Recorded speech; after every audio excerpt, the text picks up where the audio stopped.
Mucho antes de que existieran desfiles, disfraces y música, el carnaval ya era una idea poderosa, una grieta en el orden del mundo antiguo, un momento en el que las reglas se suspendían y la sociedad respiraba de otra forma. En las primeras civilizaciones, el ser humano comprendió que el orden constante ahoga, que la disciplina sin pausa rompe el espíritu, y por eso creó rituales donde el caos era permitido, incluso celebrado durante unos días. El tiempo dejaba de avanzar de manera normal, los roles se invertían, los poderosos eran ridiculizados, los humildes podían hablar sin miedo y las máscaras servían para ocultar el rostro, pero también para revelar verdades que el resto del año debían callarse. Estas fiestas no nacieron como entretenimiento, sino como necesidad social y religiosa, un equilibrio entre control y descontrol, porque el mundo antiguo creía que si el caos no se liberaba de forma ritual, regresaría de manera violenta. El carnaval primitivo no era una fiesta inocente, era un pacto con lo desconocido, un recordatorio de que el orden solo sobrevive si se le permite romperse de vez en cuando, y en ese gesto de invertir el mundo durante unos días, nació una tradición que ha cruzado milenios sin perder su esencia, permitir al ser humano ser otro para poder volver a ser el mismo.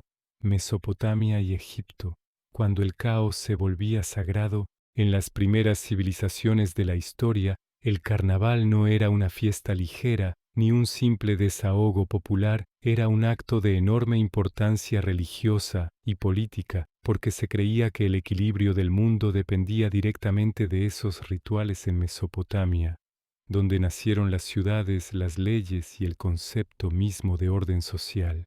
Los pueblos entendían que el universo estaba siempre amenazado por el caos y que ese caos no podía ser ignorado ni reprimido, debía enfrentarse de forma controlada durante la gran fiesta de la Kitú.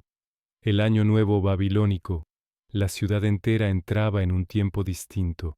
Las actividades se detenían, los juicios se suspendían y el calendario parecía romperse. El rey, que durante el resto del año encarnaba la autoridad absoluta, era despojado de sus símbolos reales, humillado ante los dioses y sometido a un ritual público en el que el sumo sacerdote lo golpeaba y lo obligaba a confesar sus faltas. Si el rey lloraba, se interpretaba como una señal favorable, porque significaba que los dioses aceptaban renovar el orden para un nuevo ciclo.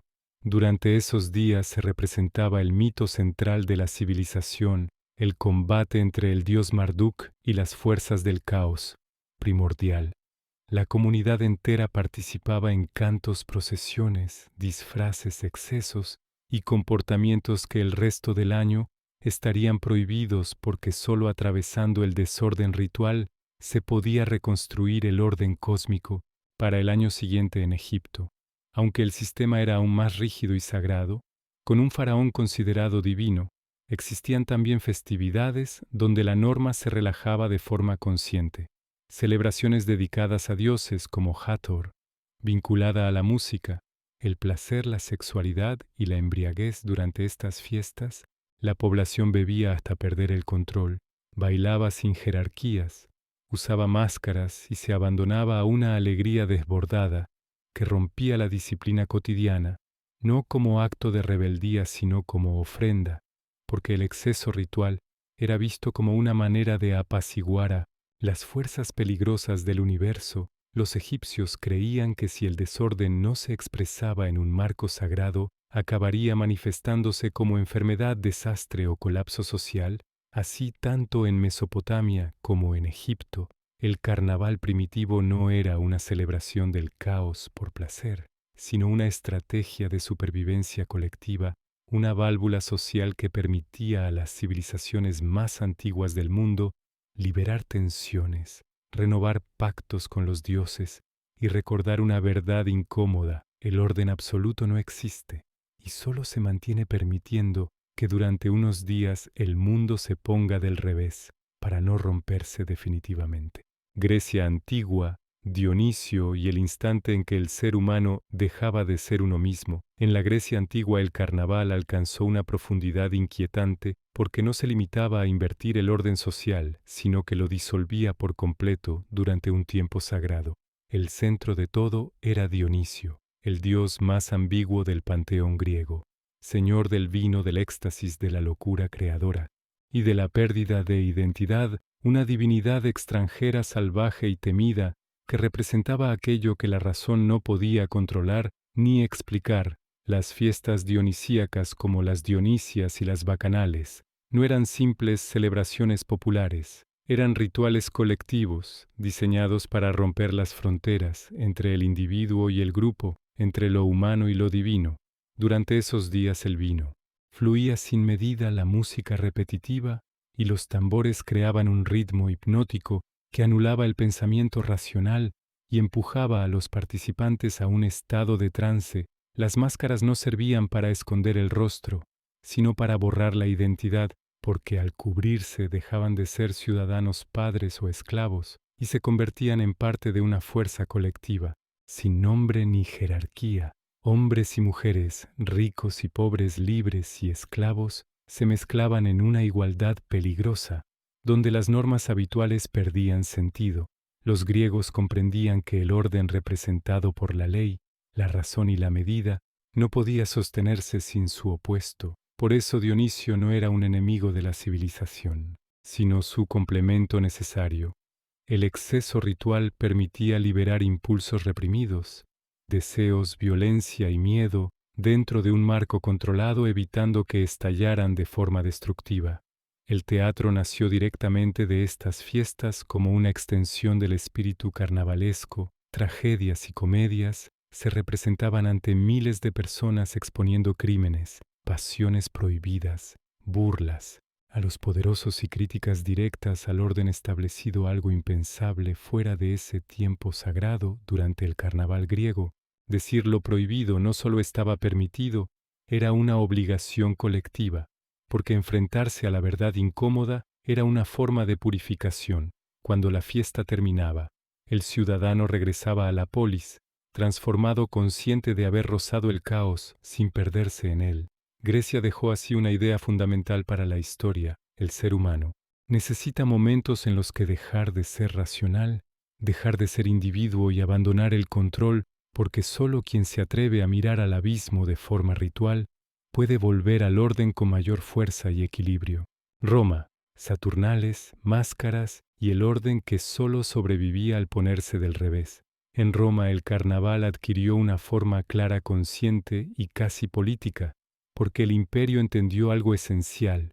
El orden más férreo necesita momentos de ruptura para no volverse insoportable. Durante las Saturnales, la gran fiesta dedicada al dios Saturno, el tiempo romano se suspendía y la ciudad entraba en una realidad paralela que todos aceptaban y esperaban con ansia. Durante esos días, las leyes no desaparecían, pero quedaban en pausa, el trabajo se detenía, los tribunales cerraban y la disciplina que sostenía al imperio cedía su lugar a un caos ritualizado, donde la risa, el exceso y la burla eran no solo permitidos sino necesarios. El gesto más radical era la inversión total de las jerarquías. Los esclavos podían sentarse a la mesa con sus amos, hablar con libertad, burlarse de ellos e incluso dar órdenes simbólicas, mientras los ciudadanos libres los servían, un acto impensable el resto del año, pero profundamente revelador, porque recordaba que todo poder es circunstancial y que nadie es dueño eterno de su posición. Las calles se llenaban de disfraces, máscaras, banquetes públicos, juegos y cantos. El anonimato permitía decir verdades incómodas, criticar a magistrados, ridiculizar normas y exponer tensiones sociales sin castigo, porque durante las Saturnales la crítica era una forma de purificación. Los romanos intercambiaban regalos pequeños, símbolos de igualdad, y llevaban el pileus, el gorro asociado a los esclavos liberados, como recordatorio de que la libertad podía ser compartida aunque solo fuera por unos días. Incluso existía la figura del rey de las Saturnales, un personaje elegido para gobernar de manera burlesca, dictando órdenes absurdas y encarnando la caricatura del poder absoluto. Roma no temía este desorden porque lo comprendía, sabía que permitir el exceso controlado evitaba rebeliones reales y que reírse del poder Lo hacía más estable una vez terminaba la fiesta. Las máscaras caían, los roles regresaban a su sitio y el sistema salía reforzado. Porque había demostrado flexibilidad. Así el carnaval romano no fue una amenaza al imperio, sino uno de sus pilares invisibles, una lección histórica contundente. A veces el orden solo puede sobrevivir si se atreve a ponerse del revés durante unos días y aceptar que incluso la autoridad necesita aprender a reírse de sí misma. Con la expansión del cristianismo, el espíritu del carnaval antiguo no desapareció, pero sí entró en conflicto porque la nueva religión veía con recelo esas celebraciones heredadas del mundo pagano, donde el exceso, la burla y la inversión del orden social seguían vivos para una fe basada en la disciplina moral, la contención y la salvación del alma. Aquellas fiestas representaban un peligro, una puerta abierta al pecado y al descontrol durante siglos. La Iglesia intentó erradicarlas, condenándolas como prácticas impuras, ligadas a dioses falsos y a costumbres corruptas. Sin embargo, el carnaval había arraigado demasiado profundo en la estructura social para ser eliminado, porque no era solo una tradición, era una necesidad colectiva heredada de milenios anteriores. El resultado no fue la desaparición, sino la transformación. El cristianismo optó por absorber y domesticar aquello que no podía destruir, permitiendo celebraciones antes de la Cuaresma, donde el exceso se toleraba como último desahogo antes del ayuno, y la penitencia. Las máscaras siguieron ocultando identidades. Las burlas al poder continuaron disfrazadas de humor popular y la inversión simbólica del mundo sobrevivió bajo nuevas formas. El caos ya no se explicaba como equilibrio cósmico, sino como tentación humana controlada durante un tiempo limitado. Este proceso demuestra una verdad histórica poderosa. El carnaval no pertenece a una religión concreta, ni a una época específica. Es una estructura cultural que se adapta para sobrevivir, porque mientras existan normas, jerarquías y control, existirá la necesidad de romperlos de manera ritual. Aunque cambien los dioses y los discursos, el carnaval antiguo no murió con el paganismo, simplemente cambió de máscara y siguió avanzando a través del tiempo, demostrando que incluso las instituciones más rígidas acaban cediendo ante la fuerza persistente de la tradición humana. Cuando las antiguas civilizaciones cayeron y las religiones cambiaron, el carnaval no se extinguió, porque no era una fiesta concreta, sino una idea profundamente humana. La necesidad de romper el orden para poder sostenerlo a lo largo de los siglos, ese impulso sobrevivió adoptando nuevas formas, nuevos nombres y nuevas máscaras, pero conservando su esencia, permitir durante un tiempo limitado aquello que el resto del año está prohibido. El carnaval moderno es heredero directo de Mesopotamia, Grecia y Roma, aunque ya no hable de dioses del caos ni de equilibrios cósmicos. Sigue cumpliendo la misma función social, invertir los roles, ridiculizar, el poder disolver identidades y liberar tensiones colectivas por unos días. Las jerarquías se difuminan, la risa sustituye al miedo y el anonimato permite decir lo que normalmente se calla. Esta continuidad demuestra que el ser humano no ha cambiado tanto como creemos, porque incluso en sociedades altamente reguladas, seguimos necesitando espacios donde el control se relaje y la norma se suspenda. El carnaval no es una reliquia del pasado, es una válvula atemporal que reaparece allí donde el orden se vuelve demasiado rígido. Por eso ha sobrevivido a imperios, religiones y revoluciones, porque mientras exista autoridad, existirá burla, mientras exista norma, existirá transgresión ritual. Y mientras exista sociedad, existirá la necesidad de ponerse una máscara para poder mirarse al espejo. Sin romperlo, el carnaval antiguo nos dejó una lección incómoda pero esencial.